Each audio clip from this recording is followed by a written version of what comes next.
ሰላም እንዴት ናችሁ? የተወደዳችሁ የናይል አካዳሚ ቤተሰቦች በያላችሁበት የዓለም ዳርቻ ሁሉ ሰላማችሁ ይብዛልኝ። ይህ ናይል አካዳሚ ቁጥር 2 ቻናል ነው። እንግሊዘኛና አማርኛ የምናስተምርበት ቻናል ስለሆነ ለዚህ ቻናል አዲስ የሆናችሁ ማንኛውም ይህን ቪዲዮ የምትመለከቱ ላይክ እና ሼር እንዲሁም ሰብስክራይብ እያደረጋችሁ አበረታቱን። ገና ጀማሪዎችም ስለሆነ ለብዙዎች ተደራሽ ይሆን ዘንድ የእናንተ ድጋፍ ያስፈልገናልና ማንኛውም ይህን ቪዲዮ የሚመለከት ሁሉ ሰብስክራይብ እያደረገ እንዲያልፍ እያሉ ከወዲሁ አሳስባለሁ። ምናልባት እኛ መጠቀም ባንችል እንኳን ሌሎች እንዲጠቀሙበት እኛ ሰብስክራይብ እና ላይክ ባደረግነው ቁጥር ለሌሎች ተደራሽነቱ እየሰፋ ስለሚሄድ ከዛ በተጨማሪ ደግሞ ለምታውቋቸው እህት ወንድሞቻችሁ ሼር እያደረጋችሁ አማርኛ እንዲሁም እንግሊዘኛን በአጭር ጊዜ እንዲማሩ አድርጉልን ማለት ነው። በውስጥ መስመር መማር ለምትፈልጉ ደግሞ በኦንላይን ከሰኞ እስከ አርብ እያስተማርና ነው የምንገኘው። እናንተ ደግሞ ከዚህ ጋር በምናስቀምጥላችሁ ስልክ በቀጥታ በመደወልም ሊሆን ይችላል። በኢሞ፣ በዋትስአፕ፣ በቴሌግራም በማንኛውም የሶሻል ሚዲያ አማራጮች ታገኙናላችሁ። እንግሊዘኛን እንዲሁም አማርኛን አሊያም ደግሞ እንግሊዘኛ በአማርኛ ለቴክስት መጻፊያ የምንፈልገው ብዙዎቻችን እንዲሁም ደግሞ ገና ከመሰረቱ እንግሊዘኛን ለምንጀምሮች ሁሉ ይጠቅማል ብለን ያሰብነው ስለሆነ በቀጥታ በመደወል ልታገኙ ትችላላችሁ። አሊያም እንደነገርኳችሁ ሶሻል ሚዲያዎች ላይ ማንኛውም ጋር ታገኙናላችሁ። በአጭር ጊዜ ብቻ አማርኛን እንዲሁም እንግሊዘኛን እንድታነቡ እንድትጽፉ እናደርጋለን። ዛሬ ደግሞ ይዤላችሁ የመጣሁት ምንድነው ከዚህ ጋር እንደምታዩት የእንግሊዘኛ ቃላት ትርጉም በአማርኛ ነው የሚለው። ነገር ግን ትርጉማቸው በአማርኛ ይሁን እንጂ ከዚህ ጋር የተጻፈበት ፊደል ደግሞ እንግሊዘኛ ነው። ይሄኛው ቀጥተኛ እንግሊዘኛ ነው። ነገር ግን ይሄኛው ደግሞ ትርጉሙ አማርኛ ነው። የተጻፈው በእንግሊዘኛ ፊደል ነው። ትርጉሙ ግን ምንድነው የሚለው አማርኛ ነው። ከዚህ ጋር ይሄኛው በአረንጓዴ የተጻፈው ኖርማል እንግሊዘኛ ነው። ከዚህ ጋር ደግሞ በሮዝ ከለር የተጻፈው ደግሞ ትርጉሙ ነው ማለት ነው። የእንግሊዘኛው ትርጉም የተጻፈው በእንግሊዘኛ ፊደል ነው። ነገር ግን የሚያስተላልፈው አማርኛ መልእክት ነው ማለት ነው። ብዙዎቻችን እንደዛ አድርገን መጻፍ እንፈልጋለን እንግሊዘኛ ፊደልን ተጠቅመን። ነገር ግን አማርኛ ድምጸቱን ማስተላለፍ የምንፈልገዎች በተለይ ቴክስት ስንጻጻፍ፣ ለሰው መልእክት ስናስተላልፍ ብዙዎቻችን የምንጠቀመው አማርኛ ድምጽ በእንግሊዘኛ ፊደል ነው ማለት ነው። ስለዚህ ይህንን ቀለል አድርጎ ለማምጣት ያክል የታሰበም ስለሆነ እናንተ ከዚህ ጋር ይሄኛው የምታዩት ኖርማል እንግሊዘኛ ነው በአረንጓዴ፣ እዚህ ጋር ደግሞ ሮዝ ከለሩ ደግሞ እንግሊዘኛ በአማርኛ ነው ማለት ነው። ስለዚህ የዚህኛውን ትርጉም ነው በዚህ የጻፍኩትኝ። ረጋ ብላችሁ እስከ መጨረሻው ለመመልከት ሞክሩ። አሁን ቀጥታ ወደ ትምህርቱ እንሄዳለን። When will you come? When will you come? መቼ ትመጣለህ? መቼ ትመጣለህ? መቼ ለማለት እዚህ ጋር ምናልባት አማርኛ የምትችሉ ልጆች በተለይ እንግሊዘኛ ከበድ የሚላችሁ ካላችሁ ከትርጉማቸው ጋር ነው እዚህ ጋር ይዤላችሁ የመጣሁት። መቼ ስንል ኤምኢ ማለት ማለት ነው። ቸ ማለት ደግሞ አምስተኛዋ ስለሆነች CHIE ማለት ነው። ስለዚህ መቼ ነው የሚለው ይሄ መቼ። ትመጣለህ ለማለት ደግሞ TI ት ማለት ነው። ማለት ደግሞ ME ማለት ነው። ጣ ለማለት ደግሞ TA ማለት ነው። LE ማለት ደግሞ ለ ማለት ነው። ህ ማለት H ማለት ነው። ስለዚህ ይሄ ምን ይላል? መቼ ትመጣለህ፣ መቼ ትመጣለህ ይላል ማለት ነው። ከዚህ ጋር ደግሞ you are in work፣ you are in work ስራ ላይ ነህ ማለት ነው። you are in work ማለት ስራ ላይ ነህ ጥያቄ ነው። ስራ ላይ ነህ። ስራ ለማለት SI ስንል ስ ማለታችን ነው። RA ስንል ራ ማለታችን ነው። ስለዚህ በአንድ ላይ ምን ይላል? ስራ ማለት ነው። ከዛ ላይ ለማለት ደግሞ ላ ለማለት LA ማለት ነው። ይ ለማለት ዋይ ብቻዋን ትቆማለች። ላይ እንላለን። ከዛ የመጨረሻው NE ማለት ነ ማለት ነው። H ማለት ህ ማለት ነው። ስለዚህ ስራ ላይ ነህ፣ ስራ ላይ ነህ። ይሄ እዚህ ጋር በሙሉ የምታዩት በእንግሊዘኛ ፊደል ይጻፍ እንጂ የዚህኛው ትርጉም ነው። በአረንጓዴ የተጻፈው የእንግሊዘኛ ጥያቄያዊ ንግግር ትርጉም ነው ማለት ነው። ስለዚህ you are in work ስራ ላይ ነህ ማለት ነው። you are in work ማለት ስራ ላይ ነህ ማለት ነው። when will you come ማለት ደግሞ መቼ ትመጣለህ ማለት ነው። መቼ ትመጣለህ።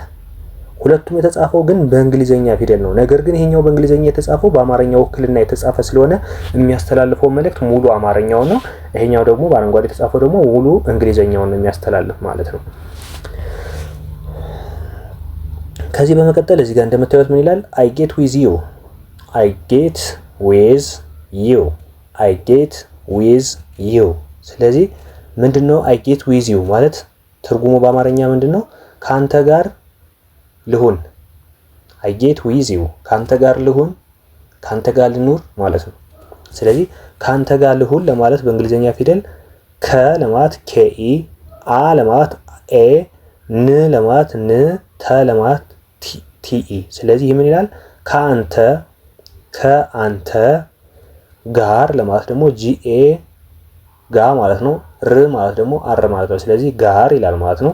ከዛ ልሁን ለማለት ደግሞ ኤል አይ ል፣ ኤች ዩ ሁ፣ ኤን ን። ስለዚህ ይሄ ምን ይላል ማለት ነው? ከአንተ ጋር ልሁን፣ ካንተ ጋር ልሁን፣ ካንተ ጋር ልሁን። ዩ ጌት ዊዝ ዩ ማለት ካንተ ጋር ልሁን ማለት ነው። ካንተ ጋር ልሁን። ከዛ እዚህ ጋር ደግሞ ጊቭ ሚ ታይም ይላል አይደለ? ጊቭ ሚ ታይም። ጊቭ ሚ ታይም ማለት ሰዓት ስጠኝ ማለት ነው። ሰዓት ስጠኝ ወይም ጊዜ ስጠኝ ማለት ነው። ጊዜ ስጠኝ።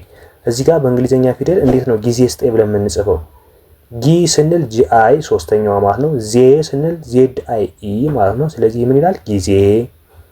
ስጠኝ ለማለት ደግሞ ኤስ አይ ስ፣ ከዛ ተ ወይም ጠ ለማለት ደግሞ ቲኢ ጠ ማለት ነው። ሚ ለማለት ጂኤን፣ ጊዜ ስጠኝ፣ ጊዜ ስጠኝ ይላል ማለት ነው። ጊዜ ስጠኝ። ከዚህ ጋር ደግሞ ምንድነው የሚለው? አይ ሃቭ ጎ ቱ፣ ኦ ሶሪ፣ አይ ሃቭ ቱ ጎ፣ አይ ሃቭ ቱ ጎ። አይ ሃቭ ቱ ጎ ማለት መሄድ አለብኝ ማለት ነው። መሄድ አለብኝ። አይ ሃቭ ቱ ጎ መሄድ አለብኝ። መሄድ አለብኝ የሚለውን በእንግሊዘኛ ፊደል እንዴት ነው የምንጽፈው ነው? መሄድ አለብኝ ብለን በእንግሊዘኛ ፊደል ስንጽፍ መ ስንል ኤም ኢ፣ ሄ ስንል ደግሞ ኤች አይ ኢ፣ ድ ስንል ዲ፣ መሄድ ይላል ማለት ነው። ይሄ መሄድ አለብኝ ለማለት ደግሞ ኤ ማለት አ ማለት ነው። ለ ማለት ኤል ኢ ማለት ነው። ብ ለማለት ቢ አይ ወይም ብ ትሆናለች ማለት ነው። ኒ ለማለት ደግሞ ጂኤን፣ ጂኤን። ስለዚህ ይሄ ምን ይላል? መሄድ አለብኝ፣ መሄድ አለብኝ። አይ ሃቭ ቱ ጎ መሄድ አለብኝ። ከዛ እዚህ ጋር ደግሞ ሂ ሃፕንድ ሚ ይላል አይደለ? ሂ ሃፕንድ ሚ፣ ሶሪ ሂ ሄልፕድ ሚ፣ ሂ ሄልፕድ ሚ ተረዳኝ ማለት ነው። ተረዳኝ።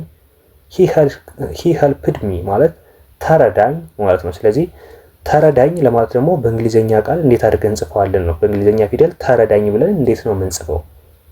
ተረዳኝ ለማለት ቲኢ ማለት ተ ማለት ነው። ረ ለማለት ደግሞ አርኢ ማለት ነው። ዳ ለማለት ደግሞ ዲኤ ማለት ነው። ኒ ለማለት ጂኤን ይሆናል ማለት ነው። ጂኤን ማንኛውም ስድስተኛ ፊደል መጨረሻ ላይ ከመጣ ምንም አይነት ቫውል አይከተለውም ወይም ምንም አይነት አናባቢ አይኖረውም ማለት ነው። ስለዚህ ምን ይሆናል? ጂኤን ይሆናል ማለት ነው። ስድስተኛ ኒ የሚለው ስለሆነ አይ ሄልፕድ ሚ ተረዳኝ፣ አይ ሄልፕድ ሚ ተረዳኝ። ኮል ሚ ደውልልኝ፣ ኮል ሚ ማለት ደውልልኝ፣ ደውልልኝ ማለት ደግሞ ዲኢ ደ፣ ው ለማለት ደግሞ ደብሊው፣ ል ለማለት ኤል አይ፣ አሁንም ዳብል ል ኤል አይ፣ እዛ ኝ ለማለት ደግሞ ጂኤን ማለት ነው። ስለዚህ ደውልልኝ፣ ደውልልኝ፣ ኮል ሚ ደውልልኝ።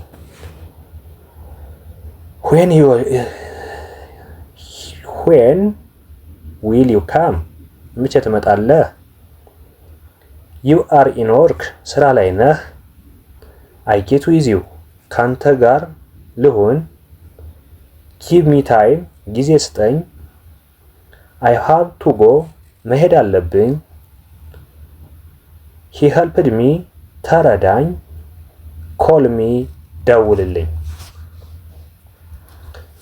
አብራችሁኝ ከመጀመሪያው እስከ መጨረሻው እንደነበራችሁ ተስፋ አደርጋለሁ። ማንኛውም ይህን ቪዲዮ የሚመለከት በድጋሚ ላይክ እና ሼር እንዲሁም ሰብስክራይብ እያደረጋችሁ አዳዲሶች ሰብስክራይብ በማድረግ ቤተሰብ ሁኑ። ነባር ቤተሰቦቻችን ደግሞ ሼር እያደረጋችሁ አማርኛ እንዲሁም እንግሊዘኛ መማር ለሚፈልጉ እድሉ ያልጋጠማቸው ትምህርት ቤት ገብተው ክላስ ላይ ገብተው መማር ያልቻሉ ማንኛውም እህት ወንድሞቻችን በውጭ ሀገርም በውስጥም ያሉ ምናልባት በንግዱ ዓለምም ሆነው ይህ ትምህርት ሳይገጥማቸው እድሉ ሳይገጥማቸው የቀሩ እህት ወንድሞቻችን አሁን ቴክኖሎጂው ባመጣው በረቀቀ እቤታቸው ላይ ቁጭ ብለው እንዲማሩ እያደረግን ነው የምንገኘው። በኦንላይን እቤታቸው በራሳቸው የእጃቸውን ስልክ በመጠቀም ብቻ የእጃቸውን ስማርትፎን በመጠቀም ብቻ ቤታቸው ላይ ቁጭ ብለው አማርኛን እንዲሁም እንግሊዘኛን ማንበብ መጻፍ እንዲችሉ እናደርጋለን። ባሉበት ሆነው ይደውሉልን።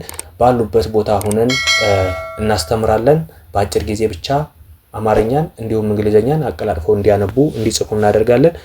ማንኛውም ሰው ከዚህ ጋር በምናስቀምጥለት ስልክ በቀጥታ መደወልም ሊሆን ይችላል። በኢሞ፣ በዋትስአፕ፣ በቴሌግራም በማንኛውም ሶሻል ሚዲያ አማራጮች ማግኘት ስለምትችሉ ማንኛውም ሰው ደውሎ ማናገር ይችላል። በተለይ አማርኛ እንዲሁም እንግሊዘኛ ከመሰረቱ ጀማሪዎች ለሆናችሁ ሁሉ በአጭር ጊዜ ብቻ አቀላጥፋችሁ እንድጽፉ እንድታነቡ እናደርጋለን። ማንኛውም ሰው ትምህርት እድሜ እንደማይገድበው አውቃችሁ፣ ጊዜ እንደማይገድበው አውቃችሁ ከ20 ከዛም በላይ እድሜ የሆናችሁ እህት ወንድሞቻችን፣ ወጣቶች እንዲሁም እናቶችም ልትሆኑ ትችላላችሁ፣ አባቶች፣ ሌሎችም ማንኛውም ሰው እድሜ ሊገድበው ስለማይችል እድሜያችን ከዚህ እስከዚህ ነው ብላችሁ ተጽዕኖ እንዳይፈጥርባችሁ እቤታችሁ ቁጭ ብላችሁ በራሳችሁ ስልክ ብቻ በአጭር ጊዜ እንድትጽፉ እንድታነቡ እናደርጋለን። አብራችሁኝ ስለነበራችሁ ከልብ አመሰግናለሁ። በሌላ ክላስ እስከምንገናኝ ደግሞ መልካም ጊዜ ይሆንላችሁ።